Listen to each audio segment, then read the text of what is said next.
በኋላ ይደርሳል። ቶሎ ደርሰን እንመለስ። መቼም እንዲደብረኝ አትፈልጊም አይደል? ቆይ ፍቅር ናልካት? አዎ እሺ። ለካ ነገርኩሽ። እናም አብረን ሆነናል። እረፍ እንዴ! ቆይ እንደዚያ ነቀል ምን ማለት ነው? አንቺ ትነግራታለሽ ወይስ እኔ ልንገራት? እሺ ሚስትየው አትንካኝ እባክህ፣ ወደዛ ልቀቀኝ። እረፊ፣ አትጨማለቂ። አዶኒ ተወኝ። እኔ መቼም ቢሆን ያንተ መሆን አልችልም። ብሞት ይሻለኛል። እሺ የኔ ሆነሻል እኮ። ከዚህ በላይ መማረጋገጫ ትፈልጊያለሽ አይደል? በጣም ምንድነው? አታወሪም እንዴ? ተወኝ በቃ፣ አልፈልግም አልኩ እኮ። እረፊ፣ ስነ ስርዓት ይኖርሽ። እንድትሄጂ አልፈቀድኩልሽ። በቃ ታስጠላኛለህ። ልቀቀኝ። ቆይ አንተ በግድ የኔ ነሽ ማለት አይከብድም እንዴ? አዎ ይከብደኝ። እሱ ከሆነ የመጣው እኔ ግን ከድሮም አብሬሽ ነበርኩ። ስለዚህ አንቺ የኔና የኔ ብቻ ነሽ። ስማኝ አዶኒ፣ ቆይ ግን ተማረሬ ቤቱን ለቅቄ እንድጠፋ ነው እንደምትፈልገው? እኔ ለራሴ በጣም ብዙ ችግር አለብኝ። መቼም ቢሆን ያንተ መሆን አልችልም። ለምንድን ነው አብረሽ የመሆናቸው? ስለምጠላ። በጣም ነው የምታስጠላኝ። ለዛ ነው። ሰው ደግሞ መኖር ያለበት ከሚወደው ሰው ጋር ነው። ፍቅር በግዴታ አይሆንም። እኔ ደግሞ የምወደው አንተን ሳይሆን ቤሉል ነው። አትፈታተኝ። ምን ልትመታኝ ነው? በል አድርገው።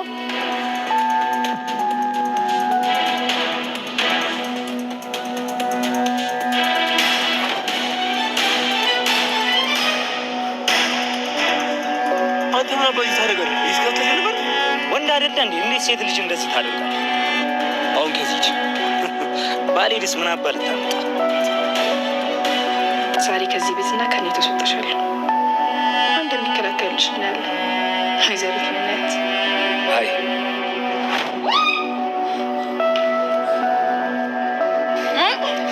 እባክሽ ወደዛ አጩኝ። በዚህ ሰዓት እዚህ ምን ታደርጋለህ? ደግሞ ተደብቀ የምኖረውን እየሰማ ነበር አይደል? አዎ ሁሉንም ነገር ሰምቻለሁ። እና ልጮህ ነው? ልቀቀኝ እባክህ። አሁን ቶሎ ብላ ከዚህ ቤት ውጣ። የሆነ ሰው ከመጣ ለአንተ ጥሩ አይደለም። ስምሽ ማን ነው? ማለት ምን አገባ? ቀስ በይና ቶሎ ንገሪኝ። ፈልጊው ሰውዬ፣ ቶሎ ብላ ከዚህ ውጣ። አይ አልወጣም። ስምሽን ንገሪኝ ወይ ደግሞ ስልክ ቁጥርሽን ስጪ። ተወኝ አልኩህ እኮ። አይሰማም እንዴ? ደረቅ አትሁኚ። ቆይ ስምሽን መናገር ምን ችግር አለው? ልክ እንደነገርሽኝ ቶሎ ብዬ ከዚህ ቤት እወጣለሁ።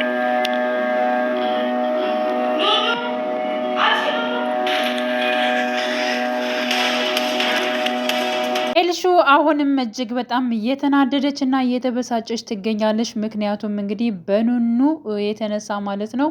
ኑኑ ለምንድን ነው ሁሉም የሚቀርባት ሁሉም የሚወዳት በማለት አዶኒ ደግሞ ፍቅሬ የኔ ፍቅረኛ ነች እያለ ሲናገር እንግዲህ ፊት ለፊት ሰምታለች። ከዚህ አንጻር እጅግ በጣም የተናደደች የተበሳጨች መታለች ማለት ነው።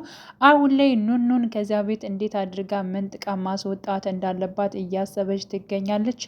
እንዲሁም ደግሞ ማለት ነው ጆን ያው ኑኑን እየፈለጋት ይገኛል። እየተከታተላት መጥቷል ማለት ነው። ያ ማለት ካያት ጀምሮ ስለሷ ማሰብ ወይንም ደግሞ በፍቅሯ መውደቅ ጀምሯል። ሲቀጥል እንግዲህ ወይዘሮ ሄለን ስለ ኑኑ ስታወራ የነበረችውን ነገር ጆን ራሱ ሰምቷል ማለት ነው። ምክንያቱም ኑኑን የሕክምናውን ውጤት ያ ማለት እንግዲህ ያው የሌለብሽን በሽታ አለብሽ በማለት እስካሁን ማለት ነው ኑኑን ሲያጨናንቋት የነበረው ማን ነው ይህን ነገር ያደረገው እያለ ቤሎም ሲጠረጥር የነበረውን እንዲሁም ደግሞ ወይዘሮ ሄለንን እየጠየቃት የነበረውን ነገር ዛሬ እንግዲህ እንደ አጋጣሚ ጆን ሰምቷል ማለት ነው። እና ያለውን ነገር አሁን ላይ ማስተካከል አለብን፣ ስለዚህ የልጅቷ ስም ኑኑ አያት ነው በማለት እንግዲህ ወይዘሮ ሄለን ስትናገር እራሱ ጆን ሰምቷል። ማን ነው የማን ነው ስም ይሄ በማለት እንግዲህ እየጠረጠረ ይገኛል ማለት ነው እሷም እና ጆን ብዙ ነገሮችን እያዳመጠ ነበር። በነገራችን ላይ አዶኒና ወይዘሮ ሄለንም ስለ ስራ ጉዳይ ሲያወሩ ያላቸውን ወይንም ደግሞ ሲፎካከሩና ሲጣሉ የነበረውን ነገርም አዳምጧል። እና ዛሬ ከዚህ ቤት ተደብቄ ብዙ ነገሮችን መስማት የሌለብኝን ነገሮችም የሰው ወሬ ዝም ብዬ ቁሜ ማዳመጥ ጀመርኩኝ እንዴት ነው የምወጣው እያለ እየተጨናነቀ ባለበት ታይም ነበር በስተመጨረሻም ኑኑ የመጣችው ማለት ነው።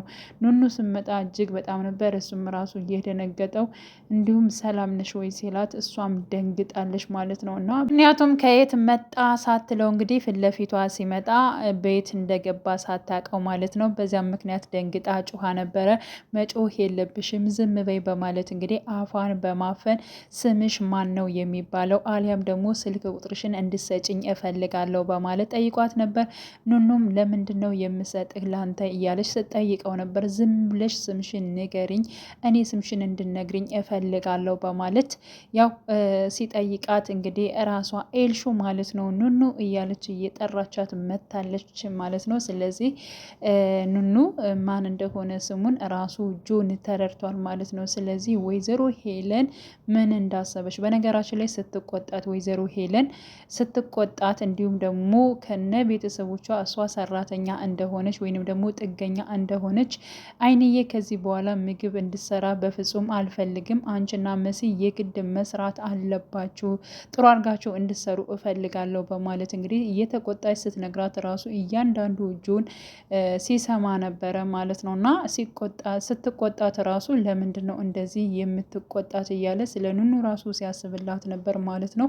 ሲቀጥል እንግዲህ አዶኒና እንዲሁም ኑኑ ወጥተው ነበር ማለት ነው። አብረው ስለነበር የወጡት እንግዲህ የኔ ፍቅረኛ ነሽ፣ የኔ ጓደኛ ነሽ፣ ወደፊት ሚስት ነሽ፣ እኔ ያልኩትን እያንዳንዱ ነገሮችን ማድረግ አለብሽ በማለት እንግዲህ አዶኒ እያስጨነቃትና በግድ እያስገደደ ይገኛል ማለት ነው። ኑኑ ምንም አልፈራችሁም። በነገራችን ላይ የሰው ልጅ መኖር የሚችለው ከሚወዱት ጋና ነው። እኔ ያንተ ልሆን አልችልም፣ አንተ በጣም ነው የምታስጠላኝ፣ ካንተ ጋር መሆን በፍጹም አልፈልግም፣ አልወድህም በማለት እንግዲህ ተናግረዋለች ማለት ነው።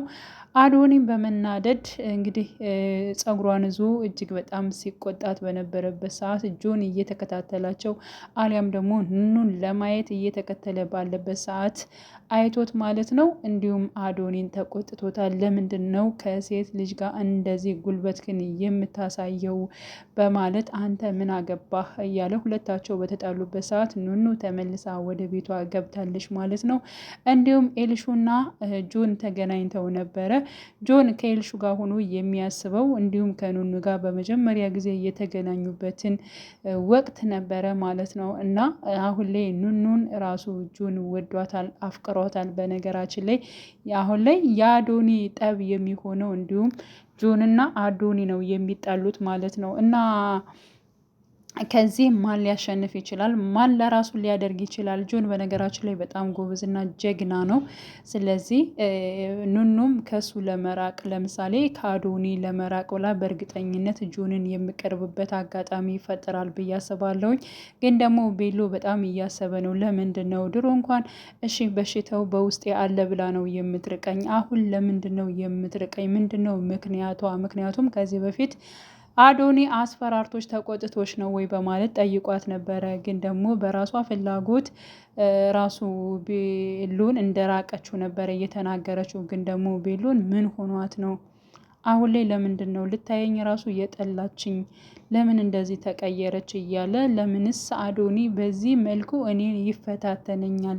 ወንድምነቱ አይበልጥም ወይ? ለምንስ እንደዚህ ያደርገኛል? እያለ ማለት ነው ስለ አዶኒም እያሰበ ይገኛል ቤሎ ማለት ነው። እና እጅግ በጣም ግራ ገብቶት ይገኛል። በነገራችን ላይ ይህ ዝምታውን አንዴ ይነሳል ብዬ አስባለሁኝ። እና አዶኒና እንዲሁም ደግሞ ጆን በእርግጠኝነት ስለ ኑኑ ጉዳይ ማለት ነው ነገሮቹን በሙሉ የሚታገል ይሆናል ብዬ አስባለሁ። ጆን በነገራችን ላይ ከአዶኒ ይልቅ ጆን ይሻላል ማለት ነው። ጆን ነገሮችን ስለ ኑኑ ራሱ ማጣራት ይጀምራል። እንዲሁም ወይዘሮ ሄልን ስታደርገው የነበረውን ነገር ለምንድን ነው እንደዚህ ክፉ የምትናገራት? አሊያም ደግሞ ኑኑ ነሽ ምናምን እያለች ወረቀት ያለችውን ደግሞ ስለማን ነው እያለ እንዲሁም የኑኑን ስም ራሱ ሲጠይቅ ነበረ ማለት ነው። ያ ማለት እንግዲህ ልክ እንደ ቤሎን እሷ ምን እንደምትፈልግና እሷን ሊጎዳት ያሰበው ሰውስ ማን ነው? ለምንስ ነው እንደዚህ እንደዚህ የምትጨነቀው? ግራ የምትጋባውስ ለምንድን ነው ብሎ ራሱ ጆን ራሱ ይህን ነገሮችን ለማጣራትና እንዲገባው በማድረግ እየፈተሸ ይገኛል ማለት ነው። አዶኒ ግን የራሱን ስሜት ብቻ ነው እየተረዳ ያለው ማለት ነው። በቃ ኑኑን ለራሱ ማድረግ እንደሚፈልግና እንደሚያገባት እንጂ ልጅቷ ምን እንደምትፈልግና ምን ጫና እንዳለባት እንኳን እየተረዳት አይደለም ማለት ነው። በግድጃ ነው ይህን ሁሉ ነገር እያደረገው ያለው። ስለዚህ አዶኒ እያደረገው ያለው ነገር በፍጹም ስህተት እንደሆነ ምንም ያክል ነገር ቢታገል ለራሱ ማድረግ እንደማይችል ነው ማለት ነው። ምክንያቱም በግድ አይደለም ወደፊት እንኳን አብረው ብትሆን ምንም አይነት ነገር ፊት ልሰጠው አትችልም ማለት ነው። በግድጃ ስለሆነ ማለት ነው። እና ቢያንስ እንኳን የእሷን ነገሮች ቢረዳላት እና እንደ ፍላጎቷ ቢተዋት በጣም አሪፍ ነው ብዬ አስባለሁ። እንግዲህ በዚህ መካከል እጅግ በጣም እየተናደደች እየጨሰች ያለችው ኤልሹ ነች ማለት ነው። ምክንያቱም ለምንድን ነው ኑኑ በሁሉ ዘንድ የምትወደደው የምትፈቀረው፣ እኔ ለምንድን ነው የማልታያቸው እያለች እንግዲህ እየተነጫነጨች ትገኛለች ማለት ነው። እንግዲህ ቀጣይ ፓርቱን ሁላችንም በጉጉት የምንጠብቅ ይሆናል። ውድ የቻናሌ ተከታታዮች ቤተሰቦች በያላችሁ በሰላማቸው ይብዛልኝ። ለቤቴ አዲስ የሆናችሁ የደወል ምልክቱን በመጫን ቤተሰብ የሆኑ ነባር ቤተሰቦችም ስለምታበረታቱኝ እጅግ በጣም አመሰግናለሁ። መልካም ጊዜ ተመኘውላችሁ።